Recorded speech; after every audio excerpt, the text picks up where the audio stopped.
puede que tenga sentido el hacer esta exposición ahora en Zaragoza, con lo que ha sido mi trabajo, porque asocio mucho Aragón y Zaragoza concretamente a lo que fue el comienzo de mi carrera. Luego he vuelto a recuperar el contacto profesional con ella más tarde, con otras obras de otro alcance, lo que fueron las primeras.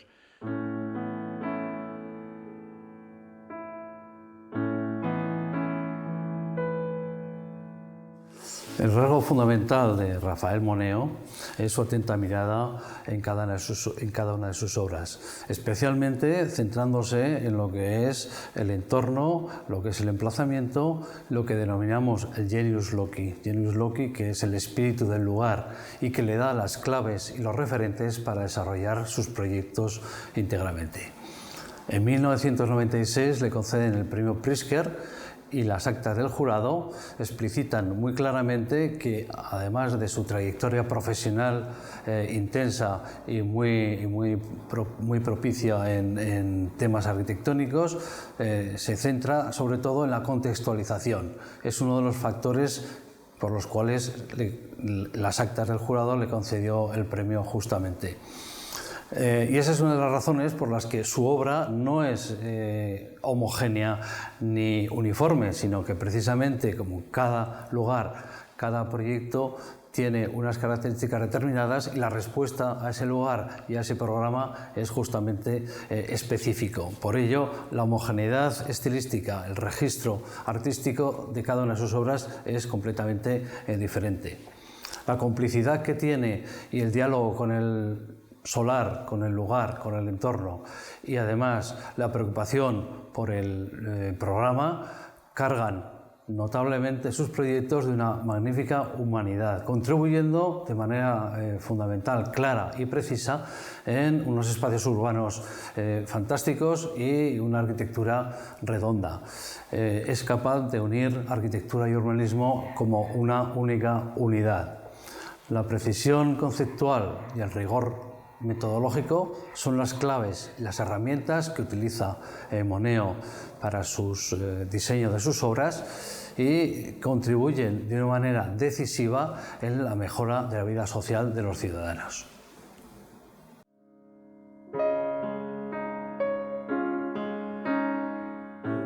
Recuerdo con especial cariño, desde luego, la primera obra, la fábrica Diestre, que fue fruto de la amistad de mis padres mi padre con dos industriales aragoneses, de quienes guardo la mejor memoria, Luis y José María Diestre.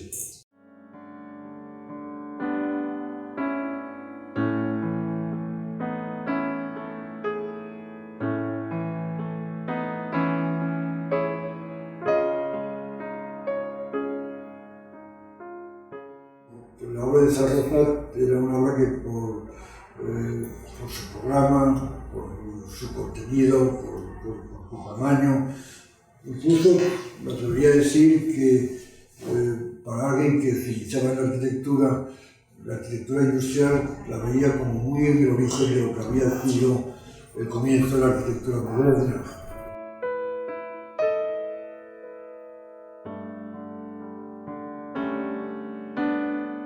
En el libro, una reflexión desde la profesión, materiales de archivo, Rafael Moneo señala cómo el encargo que le hicieron en el año 1964 los hermanos Luis y José María Diestre le permitió explorar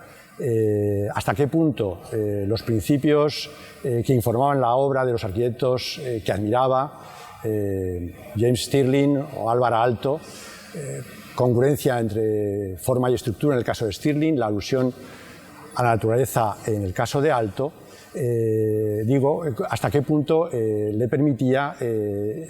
usar estos principios en su propia obra. Rafael Moneo, unos años antes, había colaborado con Francisco Javier Sáenz de Oiza en Torres Blancas, el edificio de Madrid, y estuvo un año trabajando con el arquitecto danés John Utzon en ese momento crucial para la ópera de Sydney, en el que se produce ese nuevo planteamiento que supone construir y proyectar las cáscaras de la cubierta a partir de segmentos esféricos. Bueno, con este bagaje, que yo diría que es absolutamente inmejorable, Rafael Moneo se enfrenta a esta que podríamos considerar como su primera obra, la fábrica de transformadores Diestre, en la que se produce, digamos, una transposición bastante directa entre el sistema de fabricación y de montaje de los transformadores, dividido en 9 secciones con requerimientos diversos de altura, que se traslada de una forma bastante directa a la sección, que es el mecanismo que seguramente es el gran responsable del diseño y la construcción de este edificio. Esas 9 secciones culminan en esta nave en la que nos encontramos, la nave de montaje, que es la que tiene mayor altura y la que en un principio ya estaba dotada de un puente grúa.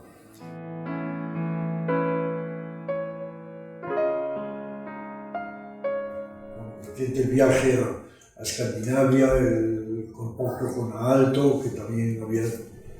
hecho desde su carrera incursiones en la arquitectura industrial, apunto a la arquitectura de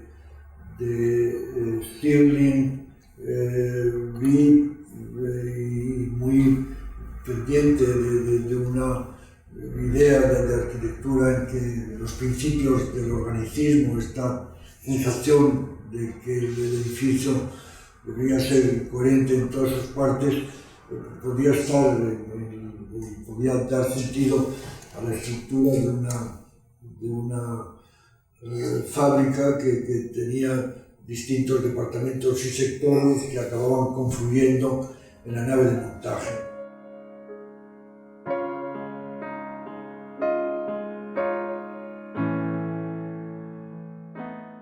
Bueno, esa congruencia entre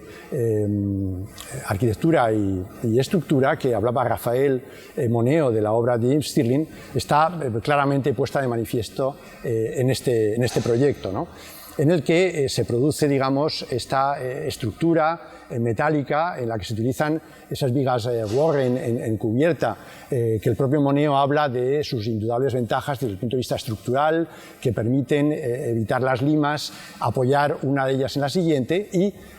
introducir algo muy importante en una factoría como es la Luz del Norte, ¿no? Y también forrar las partes inferiores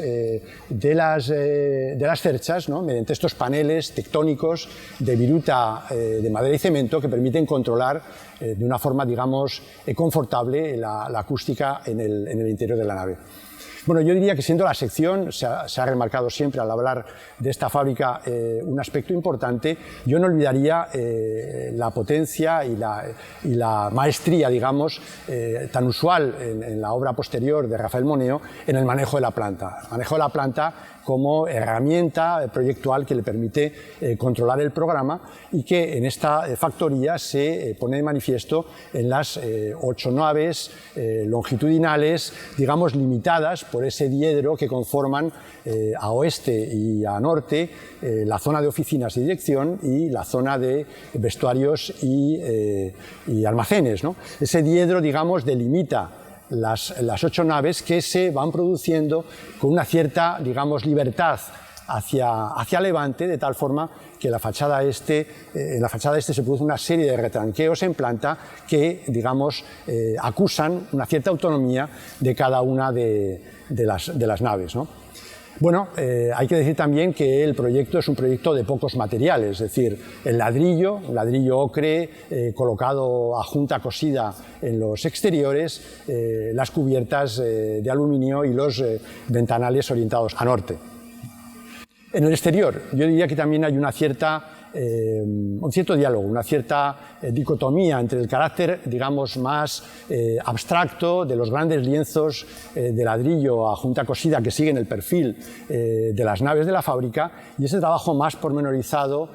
con el uso de los elementos escalonados en las cornisas que permiten albergar los canalones, los sardineles, en el despiece de los huecos, de oficinas, despachos y vestuarios, ¿no?, que estarían de alguna forma más enraizados con esa, digamos, tradición local. De todos modos, lo que llama la atención de esta primera obra es la madurez, es decir, frente a las dudas, a veces también el carácter un tanto soslayado de las primeras obras de los grandes maestros. En el caso de esta primera obra de Rafael se pone de manifiesto, si trasladáramos pues esa forma de entender algunas determinadas cuestiones de las que hablaba Juan Benet, esa búsqueda del gran estilo, es decir, a la que evidentemente también ayuda el carácter, digamos, importante de este primer encargo, ¿no? Yo diría que por un lado esa relación imbricada entre los mecanismos proyectuales, la planta, la sección con el programa, la presencia del lugar. Rafael Moneo se refiere a esa presencia de las cadenas montañosas que delimitan el Valle del Ebro en el perfil de la fábrica, ¿no? Ese uso, digamos, de ese concepto evolutivo del tipo serían los elementos que luego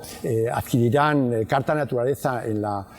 posterior arquitectura de Rafael Moneo y que están ya presentes con una gran brillantez en esta que podríamos calificar como su primera obra.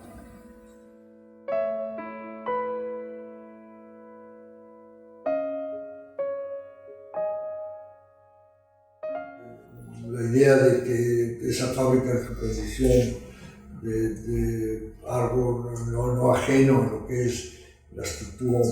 de un ser vivo, de un organismo, acabase enlazándose con el paisaje y acabase teniendo una sensación de no ser muy distinta a los montes que se veían en la lejanía, realmente era lo que se perseguía.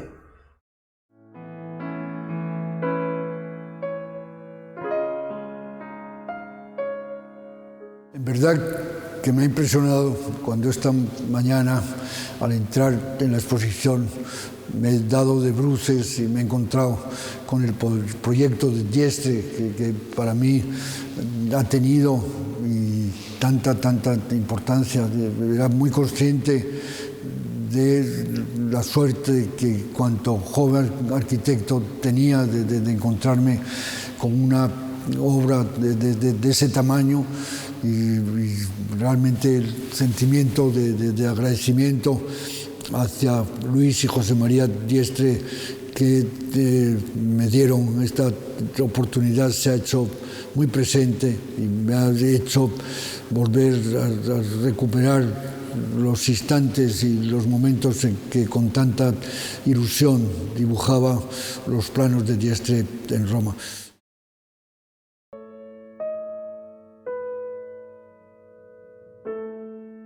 El concurso no fuese tanto un concurso cuanto la ocasión de estudiar con independencia, como digo, hasta donde llegásemos, el problema real del centro histórico. La intervención debía ser más delicada, más cuidadosa, seguramente más puntual, interviniendo en ámbitos identificados previamente, más específicos y más precisos, y así fuimos avanzando, proponiendo todo ese sistema de esponjamiento del barrio que permitiera llegar hasta la Plaza del Pilar, y en la Plaza del Pilar hacer un esfuerzo por articular ese espacio que se había ido produciendo un poco, digamos, inesperadamente a través de intervenciones que eran solo ampliar los horizontes, pero sin incidir tanto en lo que era la articulación de lo que era el antiguo caserío hasta llegar a lo que era el monumento. Estudié un poco ahora los planos del concurso. Puede ver que a nosotros nos parecía que el modo en que el viario periférico acababa conectando con las vías, con el Coso y con las vías más urbanas, se producía de una manera más compleja y digamos, se identificó una especie de estructura espiral que me alegra verla hoy por reconocer el atrevimiento por nuestra parte en hacer interpretaciones de lo que es la estructura y el crecimiento de la ciudad que se producían, como decía, con libertad y con cierta espontaneidad e independencia por nuestra parte.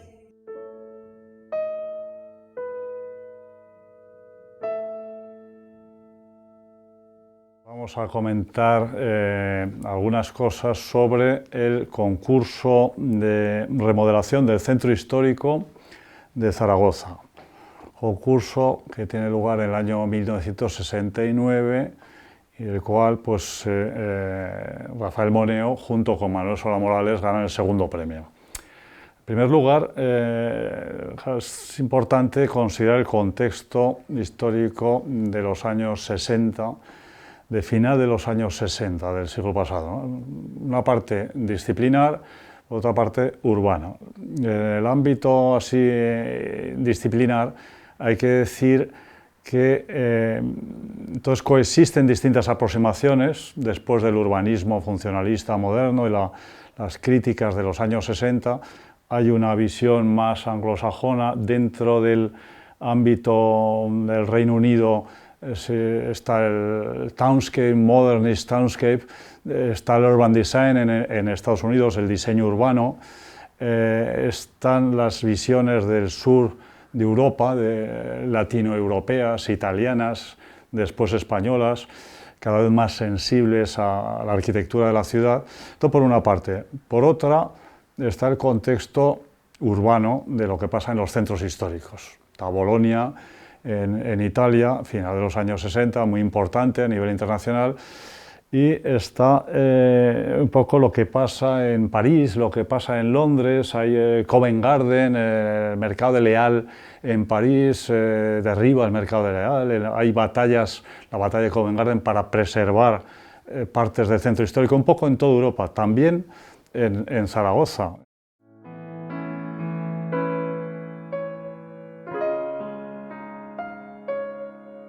Organizar un tándem, Rafael Moneo con Manuel Solá Morales, al presentarse a este concurso, donde se planteaban toda una serie de problemas y también unas oportunidades de poner en marcha y aplicar pues, toda una serie de teorías que a nivel internacional estaban cambiando mucho las visiones del urbanismo anterior y que a nivel local, en el caso de Zaragoza, representaban una oportunidad para ver cómo se planteaba la remodelación del centro histórico. Y lo que se planteaba era un avance de plan especial para intervenir en el centro con un argumento fundamental que venía de muy lejos, que era la posibilidad de prolongar el Paseo de Independencia. Lo que hace Rafael Moneo con Solá Morales es plantear una prolongación innovadora, una serie de actuaciones que consiste básicamente, como se dice en el lema del concurso, es Coso 2, es duplicar el Coso. Es decir, plantear una vía paralela al Coso, prolongar el paseo, pero bajo la cota de rasante, generar dos plazas, un edificio intermedio, una serie de actuaciones de esponjamiento, un itinerario, no una prolongación literal, sino un itinerario que llega hasta la Plaza de las Catedrales.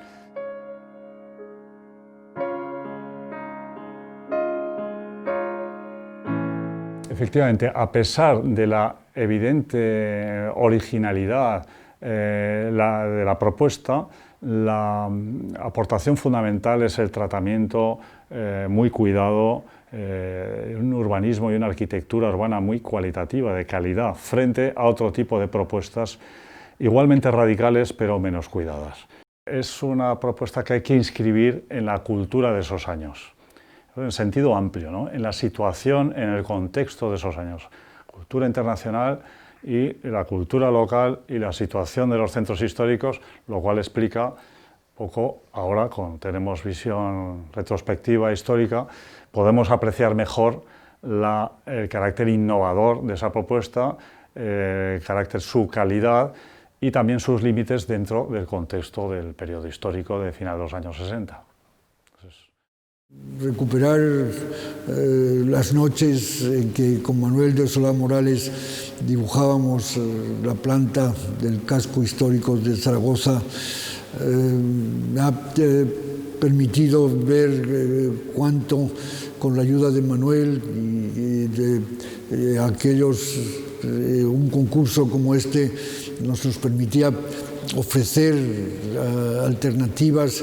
a lo que eran la apertura de calles indiscriminada con la que entonces se trataban los centros históricos y explorar la importancia que tiene el respeto y la escala y sin embargo el no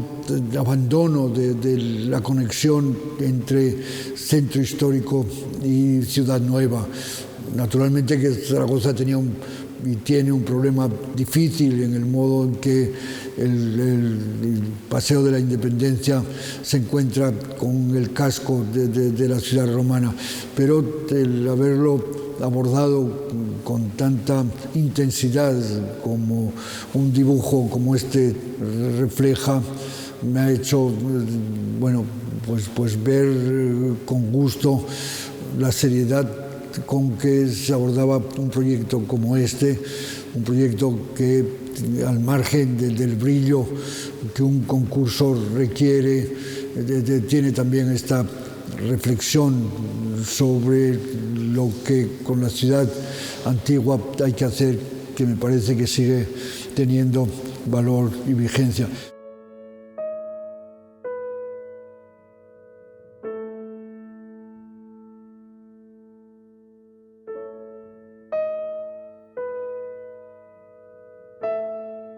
El modo en que un edificio interviene en la ciudad lo hace, digamos, transformando o integrándose hasta donde pueda en la propia estructura de la ciudad.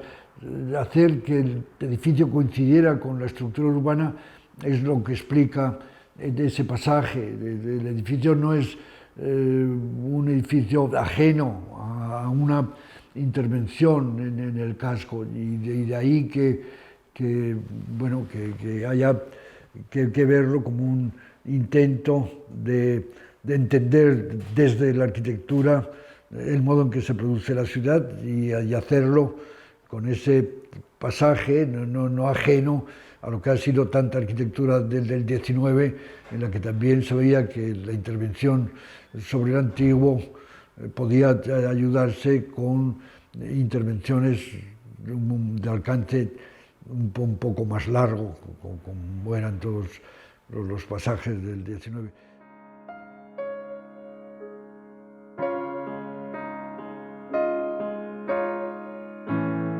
El concurso consiste en la propuesta de un nuevo edificio público de una diputación en un lugar privilegiado del centro de la ciudad, en los Porches de Galicia. La zona es el resultado de una serie de transformaciones urbanas producidas durante el siglo XIX.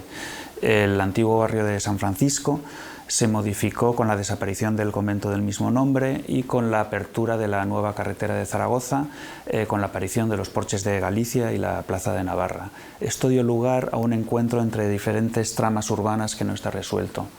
La propuesta de Moneo, más que entenderse como un edificio, se concibe como una parte de la ciudad, y esta parte de la ciudad o este fragmento de ciudad lo que hace es resolver el encuentro entre las diferentes tramas. En la propuesta, Moneo propone un nuevo pasaje vidriado que comunica dos vías aparentemente secundarias de la ciudad, generando una serie de conexiones urbanas inéditas hasta el momento.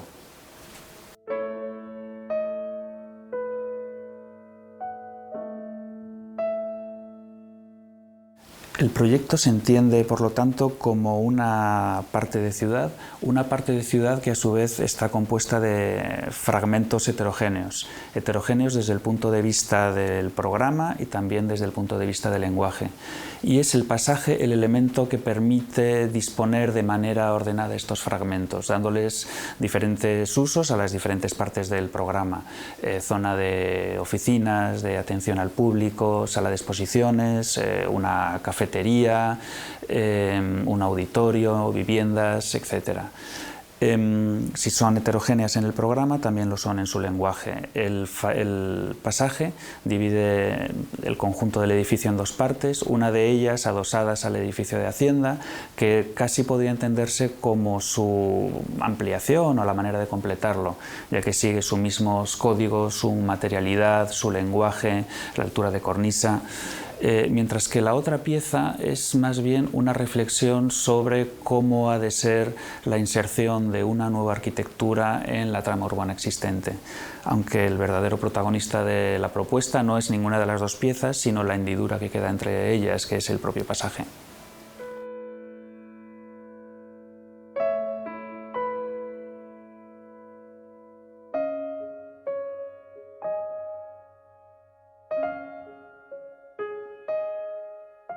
Ese proyecto lo veo más como un esfuerzo por identificar directrices, identificar en lo que es el modo en que ha crecido la ciudad, geometrías que puedan ofrecer pistas para lo que un edificio puede hacer. Para un arquitecto es casi imposible no traspasar experiencias de algo que está haciendo o que ha hecho a otros proyectos. Y en ese, el proyecto de Zaragoza seguramente es deudor de lo que se estaba también cociendo en el estudio, y cabe entenderlo como una oportunidad más de trabajar en los asuntos que uno tenía entre manos, tanto más que entenderlo como un proyecto específico.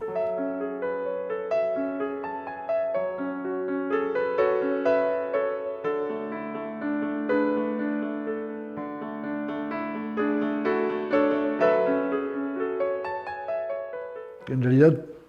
el proyecto de Beulas coincidió casi con el momento en que Luis Nozaleda se pone en contacto conmigo también para hacer Panticosa, y los dos proyectos van de algún modo asociados. Tanto Nozaleda ayudaba lo que podía a Beulas, y tanto es así que cuando el proyecto de Beulas lo planteamos como un proyecto en esos campos cultivados en los alrededores de las ciudades que no han perdido todavía su condición agrícola y en los que hay que insertar un edificio,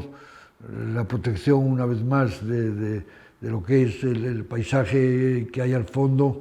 se utiliza como motivo de inspiración de esa arquitectura.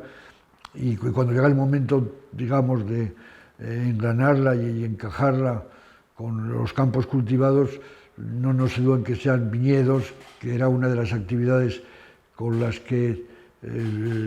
Luis Nozaleda había desembarcado en Aragón, y las viñas, digamos, acompañan esas paredes ondulantes de Beulas, de la Fundación Beulas o del CDN, en lo que era la ampliación de la casa y el estudio de Beulas.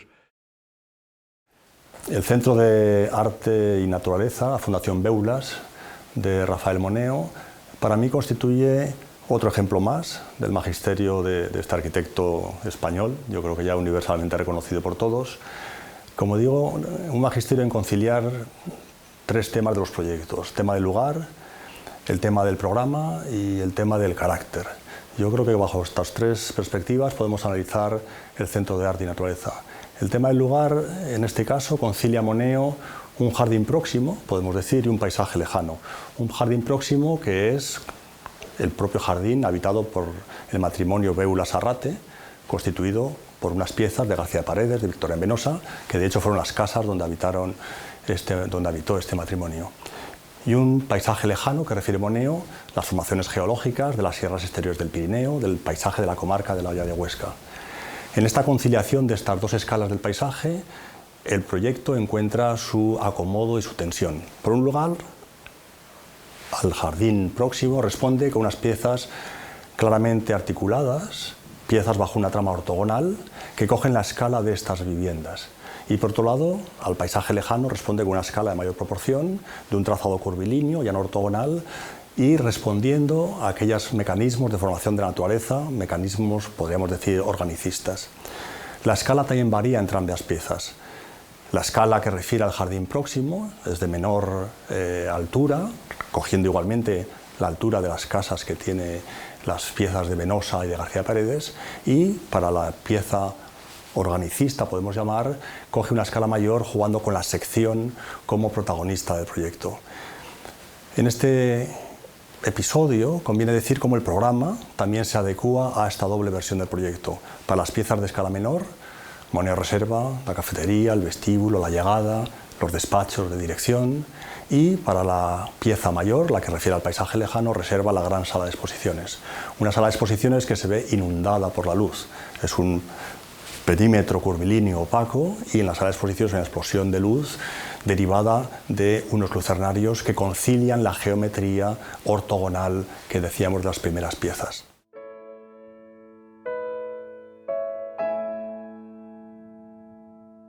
Es una obra pequeña, pero sin embargo me parece que disfruta de una claridad respecto a cómo contemplar una obra pictórica que se percibe bien cuando uno entra y de una sola ojeada puede, digamos, hacerse cargo de lo que la obra de un pintor significa. Y así veía yo el modo en el que las pinturas de Beulas estuvieran colgadas en aquellos muros.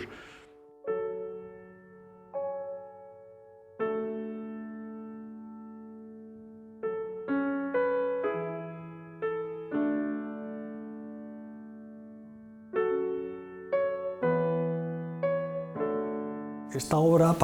puede parecer, ¿no?, por su situación periférica, por su situación también en una provincia aparentemente menor,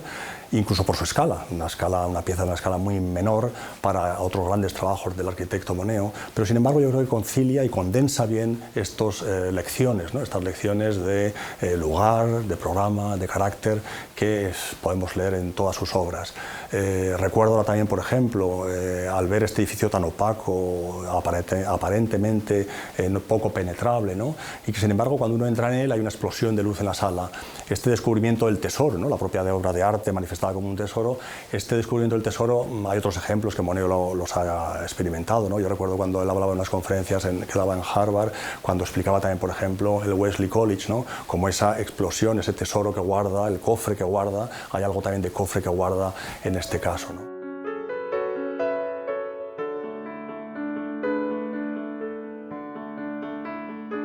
En arquitectura el material condiciona mucho lo que van a ser los problemas formales que los arquitectos tienen, y en el caso de Beulas ese fondo al que tantas veces se ha aludido de los mallos de riglos, digamos, propiciaba la construcción con ese hormigón amarillento que acaba, digamos, fundiéndose con los aledaños de los Pirineos que aparecen en la llanura ostense, en la llanura de Huesca.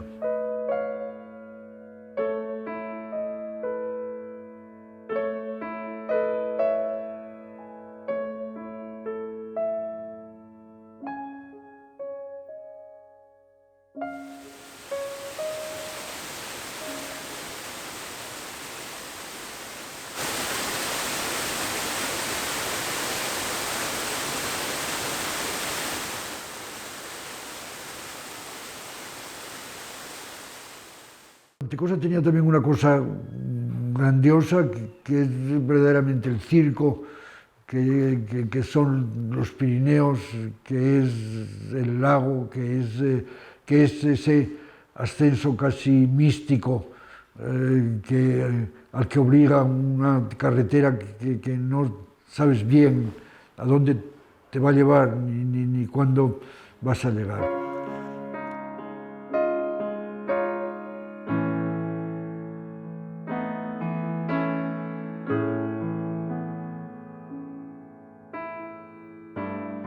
Rafael Moneo es una persona, un arquitecto, acostumbrado a intervenir en contextos construidos y siempre lo ha hecho desde un diálogo permanente con el contexto, con las preexistencias. En ese sentido, en el balneario de Panticosa, Rafael Moneo entiende que el diálogo que históricamente se ha establecido entre las edificaciones y el medio natural debía ser igualmente reconocido. El balneario de Panticosa se emplaza en una cubeta glaciar a una altitud de 1.600 metros, ¿no?, pero rodeado por montañas con una altitud superior a los 3.000 metros. Con un contexto natural de semejante importancia, el diálogo necesario con el mismo, el respeto a lo que esas montañas supone, tenía que estar en el proyecto desde el primer instante. Yo estoy satisfecho de no haberme equivocado al no perder desde la pretensión de grandeza que había con los Nozaleda, haber llevado a su pensamiento que el valor de Panticosa también estaba en mantener una escala menuda que verdaderamente nunca se opusiese a la grandeza de su geografía.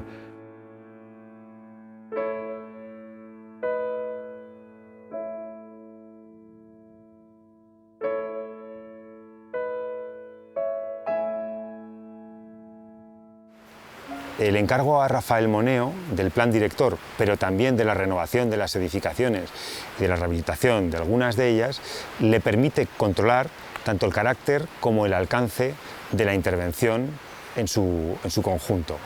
Desde el primer momento, Rafael transmite la preocupación que para él iba a ser fundamental, que es la de mantener el carácter y la escala del balneario de Panticosa, de forma que su intervención no distorsionara el conjunto como él